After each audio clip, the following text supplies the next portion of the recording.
ഇന്നത്തെ വീഡിയോയിലേക്ക് എല്ലാവർക്കും സ്വാഗതം. ഇനി നമുക്ക് വീഡിയോയിലോട്ട് പോവാം. ഇത് 2 വാഴയ്ക്ക എടുത്തിട്ടുണ്ട്. ഇത് നേത്ര വാഴയ്ക്കയല്ല, ഇത് ഇവിടെ ഞങ്ങളുടെ നാട്ടിൽ പേയം വാഴയ്ക്ക എന്നാണ് പറയുന്നത്. ഇതിനെ ഒന്ന് തോലെല്ലാം ചെത്തിയതിന് ശേഷം നമുക്കിതിനെ അരിഞ്ഞെടുക്കാം. നീളത്തിലാണ് അരിഞ്ഞെടുക്കേണ്ടത്. ഒരു പാൻ വെച്ചിട്ടുണ്ട്, അതിലേക്ക് ശാല എണ്ണ ഒഴിച്ചു കൊടുക്കുക. എണ്ണ ചൂടാകുമ്പോഴത്തേക്ക് അരിഞ്ഞു വെച്ചിട്ടുള്ള വാഴയ്ക്ക അതിലേക്ക് ഇട്ട് കൊടുക്കുക. വാഴയ്ക്ക ഞാൻ കട്ടിക്കാണ് അരിഞ്ഞെടുത്തിട്ടുള്ളത്.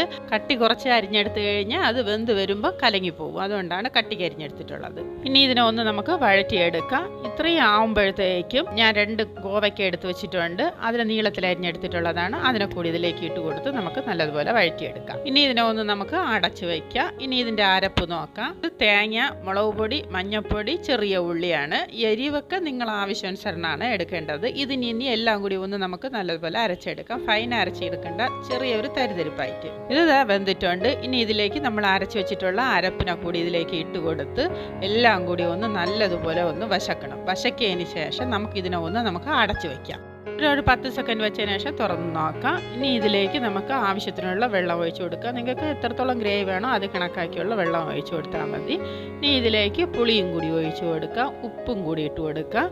ഉപ്പും പുളിയൊക്കെ നിങ്ങൾ ആവശ്യാനുസരണമാണ് ഇടേണ്ടത്. ഇനി ഇതെല്ലാം കൂടി ഒന്ന് മിക്സ് ചെയ്തതിന് ശേഷം നമുക്ക് അരിഞ്ഞു വെച്ചിട്ടുള്ള പച്ചമുളകും കൂടി ഇട്ട് കൊടുക്കാം. ഇനി ഇതിൻ്റെ കൂടി തന്നെ നമുക്ക് ശകലം ഉലുവയും കൂടി ഇട്ട് കൊടുക്കാം. ഇതെല്ലാം കൂടി ഒന്ന് നല്ലതുപോലെ ഒന്ന് തിളച്ച് വന്നിട്ടുണ്ട്. ഉലുവയും കൂടി ഇട്ട് കൊടുത്തതിന് ശേഷം നമുക്കിതിനെ ഒന്ന് അടച്ച് വയ്ക്കാം. നല്ല ഒരു കറിയാണ്. ഇനി ഇതിലേക്ക് ശകലം കറിവേപ്പിലയും കൂടി ഇട്ട് കൊടുക്കാം. ചോറിൽ ഒഴിച്ചും കഴിക്കാം, നമുക്ക് സൈഡിൽ വെച്ച് കഴിക്കാനും നല്ലതാണ്.